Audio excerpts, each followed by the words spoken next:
Salam, selamat pagi untuk anak-anak teacher semua. Apa kabar semuanya anak teacher? Ya, teacher harap semua kabar anak-anak semua di rumah kabar baik dan sehat selalu anak ya. Tapi sebelum kita mulai pembelajaran kita ini, alangkah baiknya kita berdoa, kita pimpin doa kita masing-masing di rumah. Doa dimulai. Amin. Oke. Baiklah, kita lanjut pembelajaran kita yang tematik tentang pertumbuhan dan perkembangan makhluk hidup. Jadi sebelum kita mulai pembelajaran kita ini, anak-anak teacher semua sudah harus buka buku tematik kita atau buku petik, yaitu pada halaman 27, ya kan? Subtema 3, pertumbuhan hewan. Jadi udah dibuka ya bukunya semua ya nak ya. Pertumbuhan hewan pada pembelajaran pertama sekarang yang kita bahas. Oke.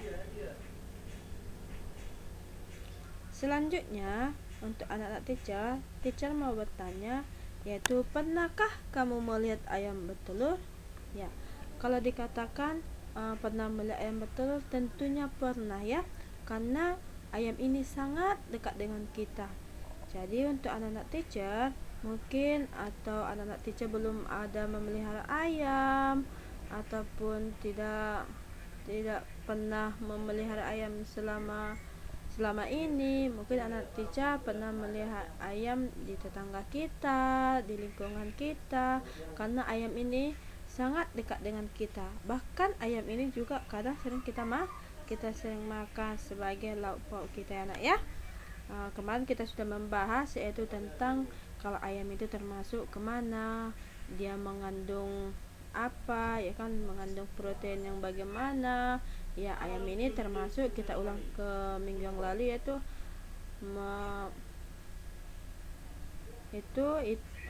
protein hewani ya, lauk pauk kita yang berasal dari protein hewani, karena protein itu ada dua ya kan, protein hewani, protein nabati. Jadi karena ayam ini termasuk hewan, maka dia termasuk protein hewani ya.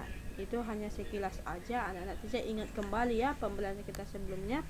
Selanjutnya, telur ayam menetas, kemudian keluarlah anak ayam. Maksudnya di sini telur ayam itu setelah ayam tadi sudah bertelur, dia mengeluarkan telurnya, menetas, kemudian keluarlah anak ayam.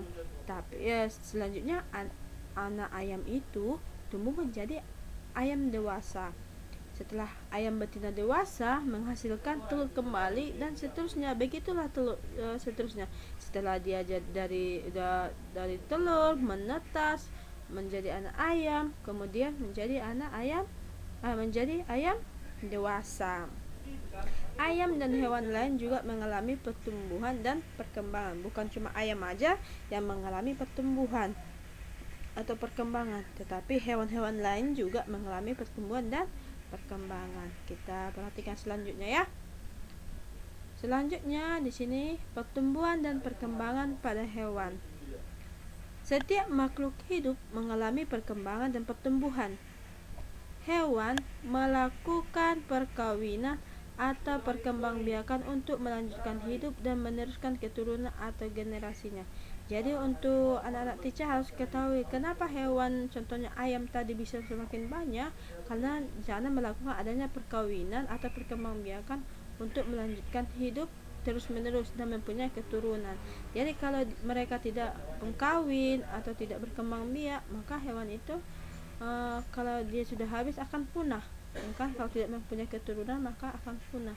Jadi harus adanya perkawinan atau perkembangbiakan pada setiap hewan. Oke ya, maka teruslah dia mempunyai keturunan, teruslah ada ya. Kita bahas di sini ada beberapa cara hewan melakukan perkembangbiakan. Yang pertama, bertelur. Ini salah ya nak. Ini maksudnya bertelur ya, kurang R-nya nak, maaf ya. Atau ovipar ya, kalau dikatakan perkembangbiakan yang bertelur itu ovipar. Yang kedua, melahirkan atau vivipar. Jadi kalau anak-anak teacher kalau ada soal, kalau dikatakan cara perkembangbiakannya vivipar itu yang bagaimana, otomatis di sana anak-anak teacher menyebutkan melahirkan. Selanjutnya ada bertelur melahirkan. Udah bertelur melahirkan lagi ya kan. Itu yang bagaimana nanti kita bahas. Itu yang atau disebut dengan ovovivipar. Ingat ya, bertelur ovipar melahirkan vivipar, bertelur melahirkan ovovivipar. Selanjutnya, hewan ovipar itu adalah hewan yang berkembang biak dengan cara bertelur ya. Hewan ovipar itu adalah hewan yang berkembang biak dengan cara bertelur. Contohnya yang tadi, ayam, angsa, bebek, ikan, katak, dan lain sebagainya. Itulah yang termasuk dengan ovipar karena perkembang biaknya itu dengan bertelur ya. Selanjutnya kita ketahui ciri-ciri hewan ovipar itu tidak memiliki daun telinga. Ingat, tidak memiliki daun telinga. Yang kedua, tidak memiliki kelenjar susu. Ya, tidak memiliki kelenjar susu. Ya. Yang ketiga, tidak menyusui anaknya. Ya, dari ciri-ciri hewan ovipar ini kita ambil contoh seperti ayam. Ayam itu kan tidak menyusui kan? Ya kan? Tidak memiliki kelenjar susu, tidak memiliki daun telinga. Paham ya? Nanti kalau di rumah atau tetangga ada ayam, bisa nanti kita tangkap, kita lihat dulu apakah dia menyusui, apakah dia memiliki daun telinga. Nanti kita buktikan di rumah masing-masing anak-anak teacher ya. Selanjutnya, hewan vivipar. Apa itu? Iya, hewan vivipar adalah hewan yang berkembang biak dengan cara beranak. Ya, beranak atau melahirkan. Contohnya itu kerbau, domba, kuda, kucing, kelinci, dan harimau, dan masih banyak lagi ya. Itulah yang dimaksud dengan hewan vivipar yang berkembang biak dengan cara beranak atau melahirkan. Ya, yang lebih dekat dengan kita ambil contoh seperti kucing. Kucing mungkin sudah tidak asing lagi dalam keluarga kita anak atau di lingkungan kita. Kucing ini kalau kita perhatikan ya, dia itu melahirkan dan menyusui ya. Ciri-cirinya itu, ciri-ciri hewan vivipar itu memiliki daun telinga ya. Kucing kita lihat kan ada ya kan daun telinganya. Yang kedua, memiliki kelenjar susu ya. Dia mempunyai apa? Kalau anaknya mau minum, dia kan ada susunya kan? Ya, makanya dia susu dia. Yang ketiga, memiliki penutup tubuh berupa rambut, ada bulunya ya kan, kucing itu kan ada kan ya. Ya, itulah yang termasuk hewan vivipar. Harus bisa kita bedakan sama ayam tadi. Ayam tidak menyusui. Oke. Selanjutnya kita bahas yaitu hewan ovovivipar. Ya, apa itu? Tadi kan hewan ovipar itu bertelur. Hewan vivipar itu melahirkan. Ovovivipar itu yang bagaimana? Ya, hewan ovovivipar adalah perkembangbiakan hewan dengan cara bertelur dan beranak. Di sini keduanya diambil dari keduanya tadi, yaitu perkembangbiakan hewan dengan cara bertelur dan beranak.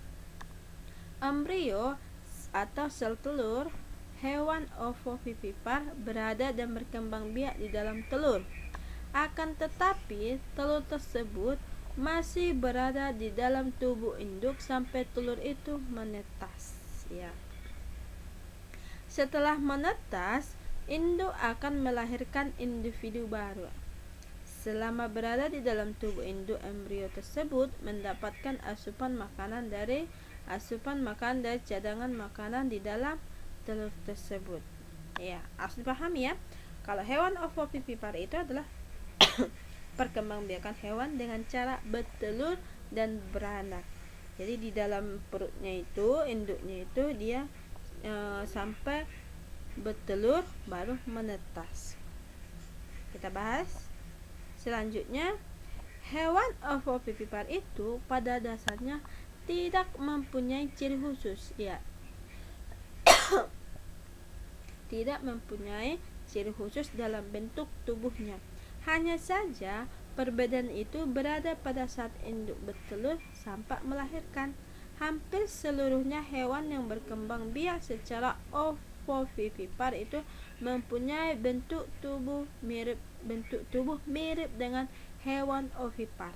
Tadi dikatakan hewan ovipar itu adalah hewan yang berkembang biak dengan cara bertelur. Jadi contoh hewan dari ovovivipar ini adalah ular dan ikan hiu.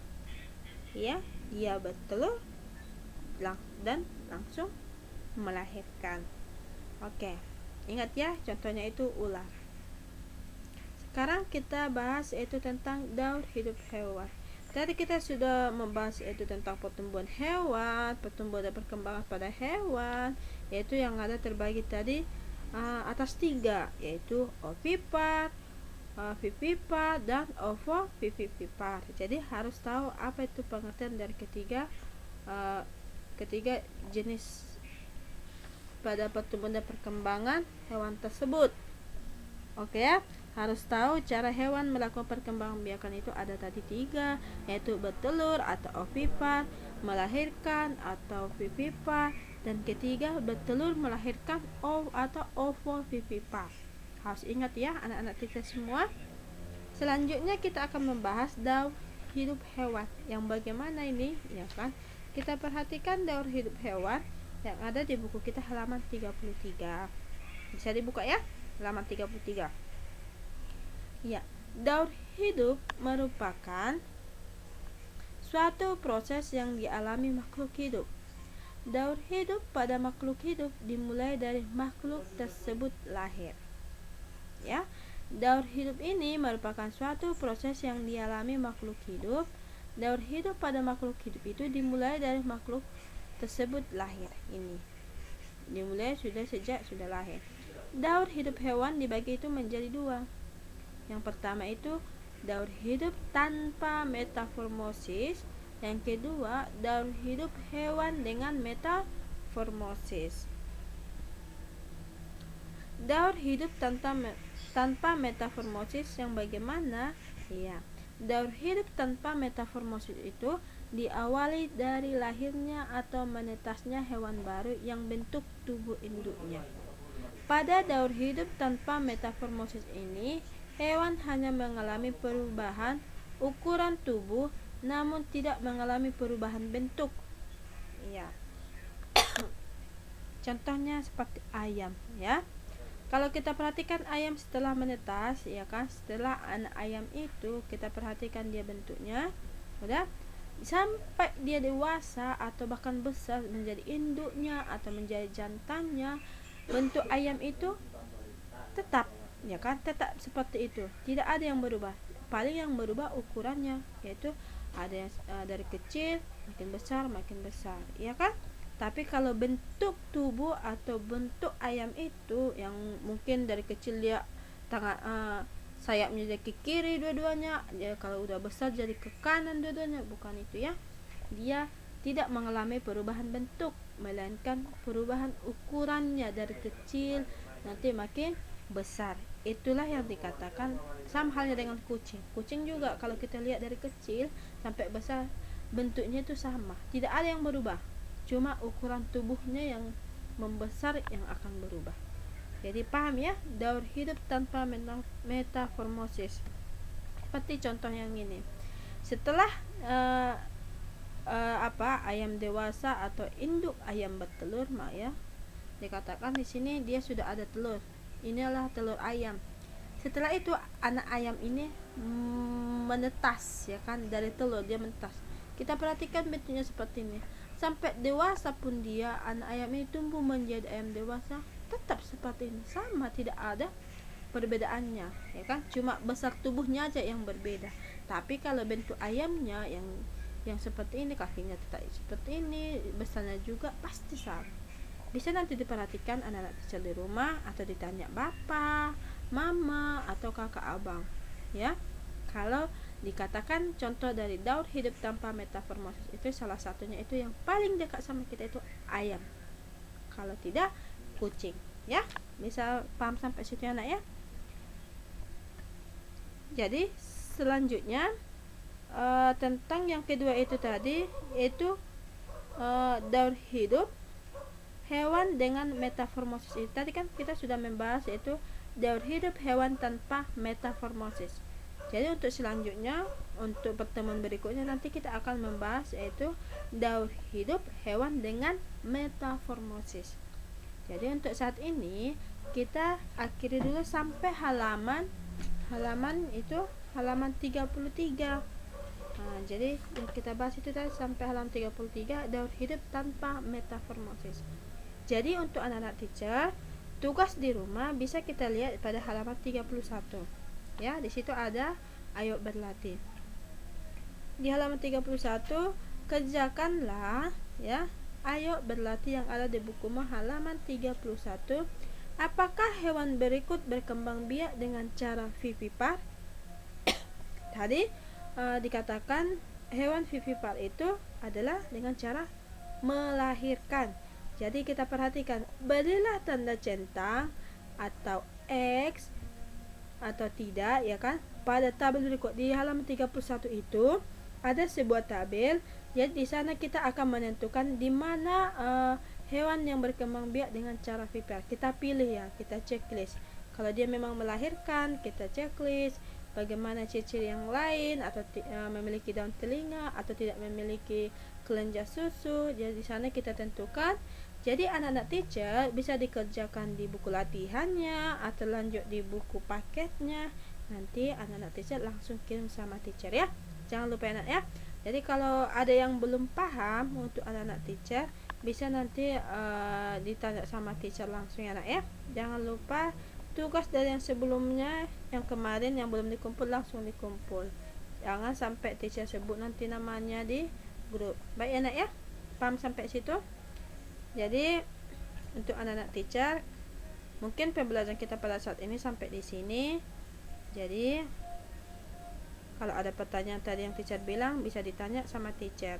Kita akhiri sampai di sini. Salam, Tuhan Yesus memberkati.